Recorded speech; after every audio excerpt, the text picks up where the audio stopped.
Sometimes you'll see that. You get somebody who's drunk and they're weeping and crying over all the... Some get violent when they get drunk, but some people get very weepy. And it's because alcohol causes depression. But he also mentions, it says, who has complainings and who has wounds without cause. And that's the other problem that alcohol gives. You don't remember everything. But a lot of times an alcoholic is a complainer.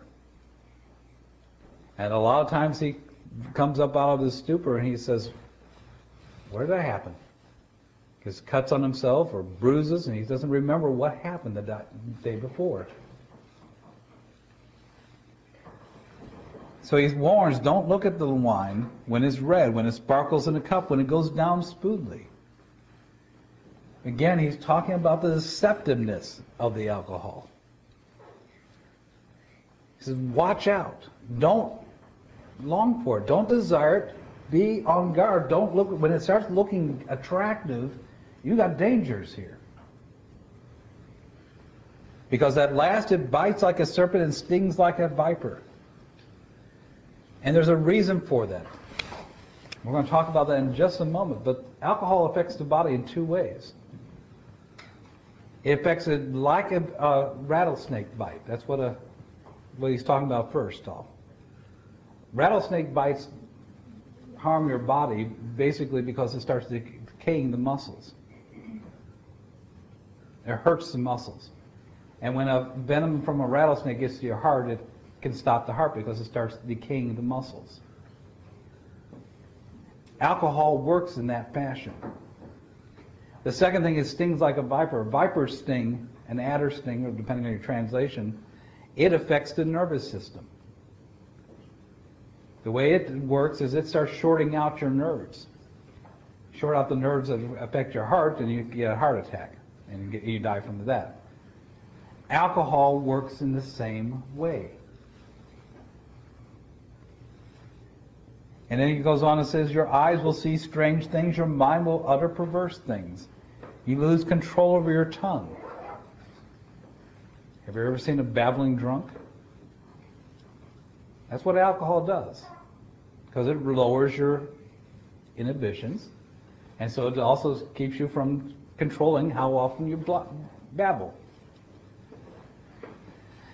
But along with that, it also says that you'll see strange things. And you'll see, especially alcoholics, start talking about the pink elephants or the big bunny rabbits, 6 foot tall. That there was even a play done with one about Harvey, a 6 foot tall bunny rabbit. It's about the drunks.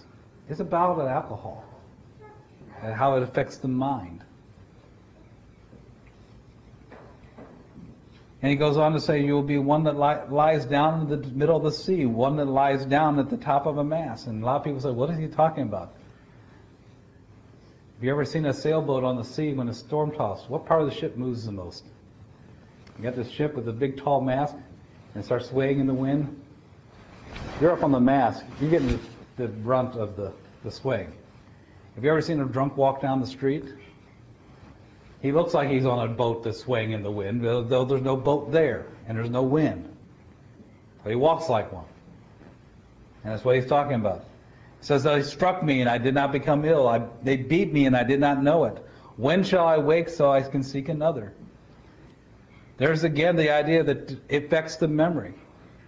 So a person gets hurt, gets wounded, and they don't remember what happened.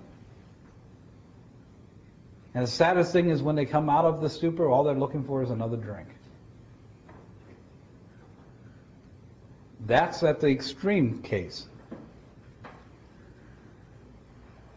So what's wrong with a friendly glass of beer? I found an article ages ago, and it was a very good one. I never did find out who wrote it. It was something I got passed on so many times that I lost track of who actually wrote it. But it says, I was speaking to a teenager at a high school conference, and one fellow came up to me and said, now, Doc, I don't drink and I don't intend to drink, but actually, what is wrong with a friendly glass of beer? I said, do you know anything about the chemistry of alcohol? No, he said, I don't. He said, or I said, alcohol is one of the greatest blessings God ever gave us. Is it? I thought it was just a curse, he said. No, it's a great blessing. The two reagents on an alcohol's reagents rack, which he uses as solvents, are alcohol and water. Alcohol dehydrates and it dissolves. It is a marvelous thing. The photographic industry, tinctures, dyes, medicines, all kinds of things make use of alcohol. There are about 19 kinds of commercial alcohol which brilliant chemists have developed, and we produce them by the tons. The kind of alcohol you drink is one type, ethanol. And the kind that you put in the radiator is another kind called methyl. But all alcohols are poisons. In the body, they're going to cause ill effects. The reason is that they dehydrate and they dissolve. Have you got a little imagination? Let us do a little chemical experiment here in your imagination. Let's take 16 bottles. In the first 8, let's put alcohol in, and in the last 8, let us put in water. Over here we will see that the alcohol dissolves, and here that it hardens. Take, for example, some kind of fat and put it in the water. It'll just float around. But if we put fat in alcohol, shake it up and it will dissolve. Take some resin, put it in alcohol and shake it up and it will dissolve. It goes to the bottom of water and stays there. What happens to camphor? It floats in the water. Put it in alcohol and dissolves. So we have fat, resin, and camphor.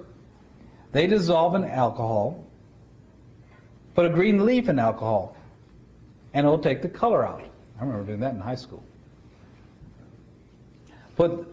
Now put these things in water, and nothing happens. Now shift over here. Put a little bit of bread in alcohol. What will happen? It will get hard. Put a piece of meat in alcohol. What will happen? It will get hard because it dehydrates. It takes the water out of the meat. Now this dehydrating and dissolving are the characteristics of alcohol that make it a great blessing.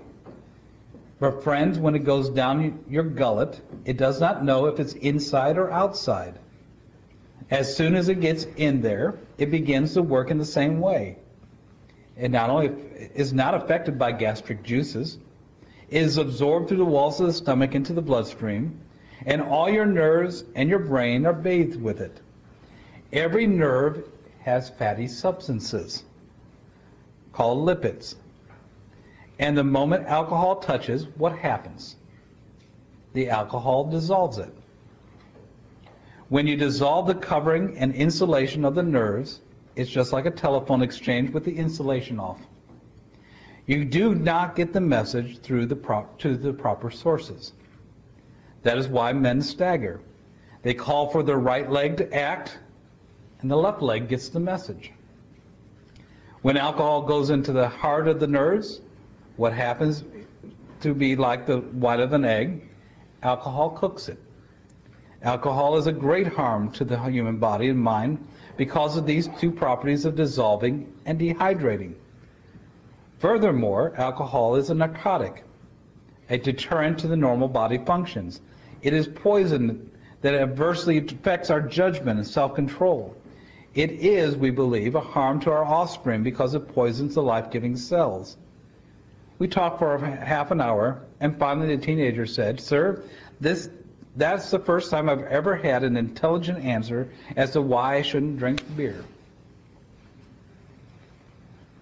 And what he's saying is absolutely right. If you think about some of the problems alcohols have with their bodies. You know what cirrhosis of the liver is? It hardens down. It dries up. In fact, I was just reading another article about prostate problems. And then just one, I should have clipped it out because there was just one little line in there that says, Oh, and sometimes you find that when men drink a lot, the prostate hardens down. That's what it does to the body. The reason why people get all sorts of odd ideas and see things is because their brain's shorting out. Because the fatty substances that does insulation is gone. That's why they stagger. That's why they babble. That's why they make wrong judgments. Because the various thoughts and processes and things that are going on in the brain get rewired and get moved and go in the wrong place. It's no wonder that these things happen. But again, what the question that we ought to be that was addressed and what we need to think about is how much is too much? Because people want to say, they have some benefits, but how much is too much? And so what we're going to do, hopefully next week, Lord willing, is we're going to go through the Old Testament, and then we'll go through the New Testament. We won't be able to get it all done one week. But I'm going to go through the Old Testament, and we're going to look at the various words that are used in Hebrew to describe the various beverages that potentially could have alcohol in it. And the reason why we're going to go through it is because you're going to see a pattern that you can't see in the English. One of the problems we have is interpreters basically translate all the various Hebrew words, and there's a lot of them. They translate them all as wine. And we assume that wine has alcohol in it. It's not necessarily the way it ought to have been translated, and people did it because they have biases. But we're going to look at the context, and we can read from the context, and we can see for ourselves what the word actually means by just looking at the context. So that's what we're going to do then hopefully next week. And then you're going to start seeing a pattern in the use of the word wine. But for now, we're going to take a break and stop because it's the end of services. We'd like to offer an opportunity whenever we're gathered together. If there's anyone here who is not a child of God, there is no better time than right now to put on Christ. And if there's anyone here who is a child of God and would like to pray with their brethren on their behalf, why don't you come forward as we stand and sing the song select.